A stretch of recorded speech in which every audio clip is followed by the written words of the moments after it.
So when you choose to sin purposely, you go against God. There's no ifs, ands about it. There's no in between. You go against God when we purposely sin. And not only do you go against God, but you become friends with the world. In verse 4 of James chapter 4, it says, they are called adulterous and unfaithful people. You become an enemy of God when you become friends with the world. And that's something that I would never want to do. I would never want to be an enemy of God, the all-powerful, all-knowing, who created me, who created you, who created everything that you see, everything that you don't see, who was and is to come, the Alpha and the Omega. Like, you can't win against that. There's no winning. So I would rather be on his side, you know. I'm not telling you to, but I would highly suggest it. So 1 John 2, 15 through 17, definitely read that. Romans 12 and 2, check that one out. John 15 and 14, check that one out. And then also Matthew 6 and 24, it says, no one can serve two masters, for either he will hate one and love the other, or he will be devoted to one and despise the other. You cannot serve God and money, or in the King James Version it says mammon, which is mammon was actually a god of greed. So it's saying you can't serve the God of eternity and the God of greed, because you're going to love one or hate the other. So it's a choice. He's giving you life or death. You know, he's allowing you to choose. He's not forcing you to do anything. He's allowing you to choose which one you want to serve. But also know that God, our God, the big G, is a jealous God. It says it in Exodus 20 verses 5. When he talks about how your third and your fourth generations will suffer when you decide that you want to serve other gods. So not only that you will begin to suffer when you decide that you want to serve other gods, but because of the choice you made, your children, your children's children, your children's children's children are going to suffer because of a choice you decided to make.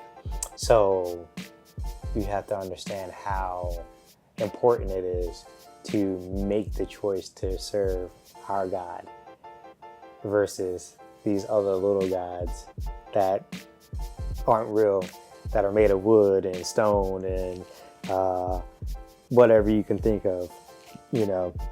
So it says, draw near to God and he will draw near to you. But you have to understand that this requires the correct posture.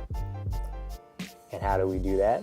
By cleansing our hands, turning away or repenting from our old lifestyle, cleaning up our conduct, and purifying our hearts. Our hearts and our motives behind what we do must be pure before God. We can't be double-minded or unstable. So going further, it talks about lamenting and mourning and weeping before God. And basically this shows your desire to want to repent. You know, you're on your knees, you're praying, and you're crying out to God, hey, forgive me for what I've done. Like, I don't want to continue to do it again. Like, I want to draw closer to you. You know, I need your help. Like, please help me with this. Crying out to him, and he sees that, and he sees your heart. You know, we should acknowledge our sins, and we should humbly and earnestly apologize to God. And this might include us crying, you know, laying on the floor, you know, again, crying out to God, doing it in whatever way our hearts move us to do it, to show that honest, I apologize for what I did, So next verse, it says, let your laughter be turned to mourning and your joy to gloom.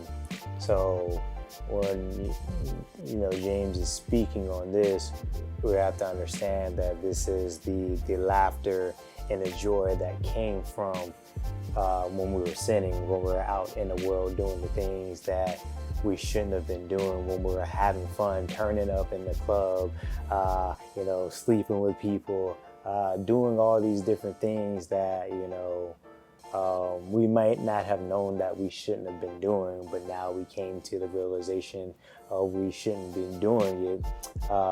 We have to begin to let go of that temporary laughter and that temporary joy that we experience from these sins that we were doing.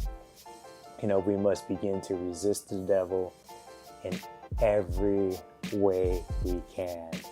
We can't leave openings for him, because if we leave even the smallest slither of an opening, he will begin. He'll come in and he'll take over and do what he wants to do. We have to understand that this is war. I don't know what anybody has told you, but this is war. We're fighting against the enemy because he wants your soul. He wants to drag you to hell. So we have to understand how serious this is. We have to understand that the devil doesn't care about you in any way. No matter if he makes it seem like that, he gives you these temporary things. The devil doesn't care about you. He's one of those people who will smile in your face and stab you in the back as he's doing it. He doesn't care one bit.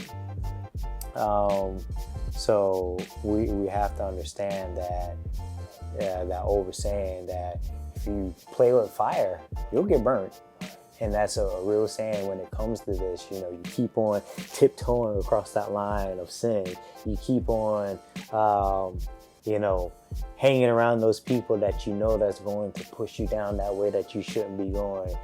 You keep on watching those things that you probably shouldn't be watching, listening to those conversations that you probably shouldn't be listening to.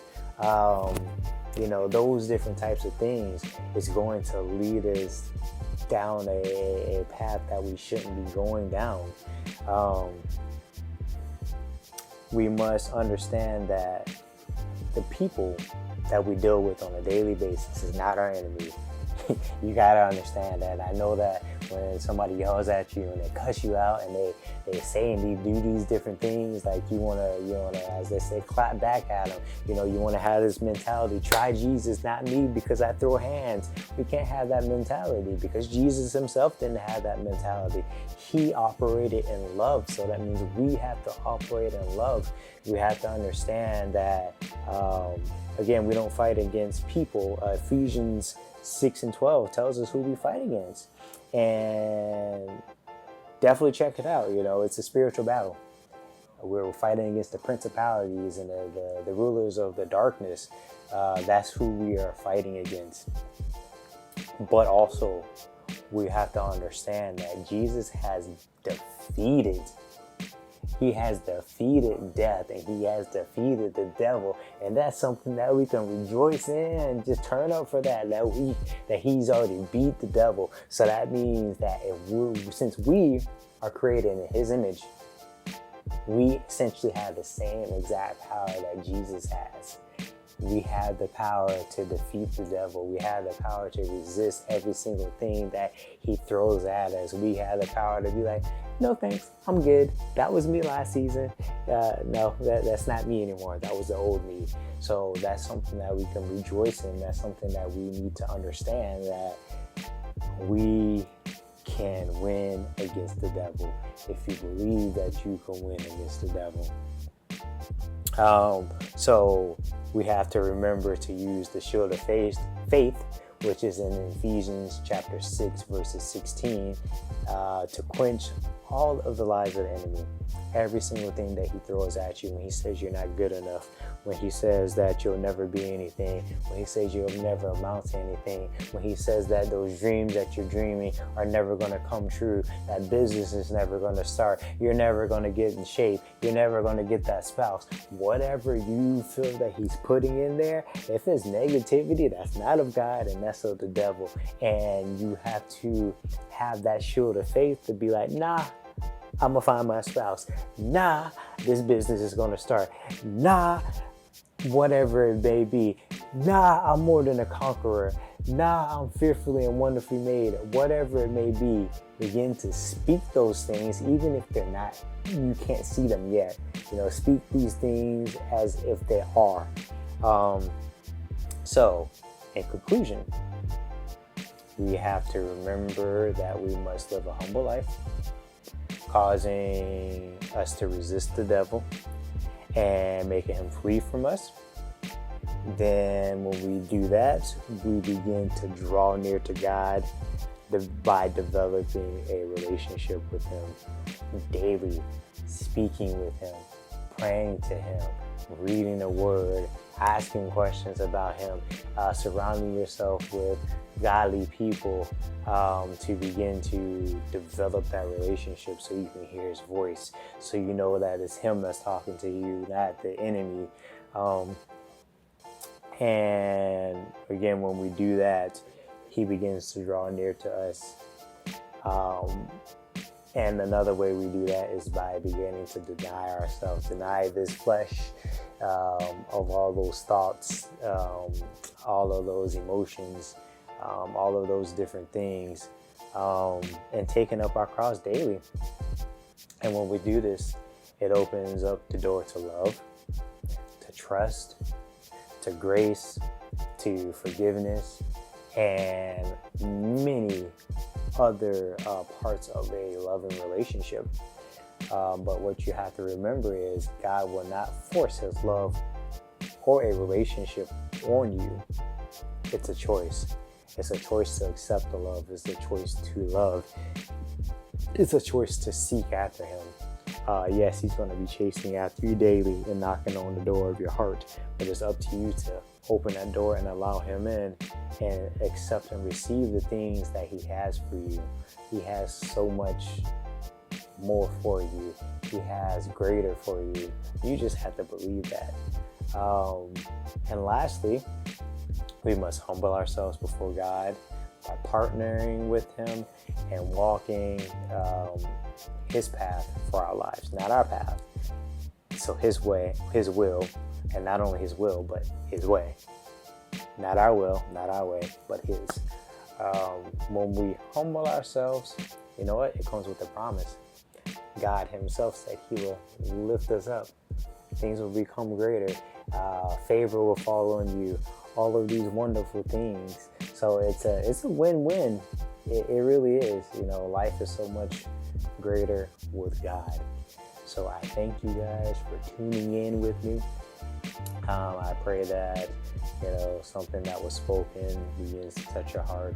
I pray that God begins to renew your mind. I pray that God begins to just work on your heart, work on that love that's inside of you, allowing his love to shower you, his grace, his kindness to begin to overtake you, and you begin to feel it. Those voids that the life may have thrown at you as curveballs, that pain that you went through, I pray that it begins to be healed, and God continues to do what God does best. If you don't know God, I pray that you just lift your hands and just say, God, I believe in you. I believe that you sent your son to die for me. I thank you for sending your son to die for me. I ask you to forgive me for my sins, to purge me, with the hyssop, and you shall be clean in his blood, and none of the sins that you committed exist anymore.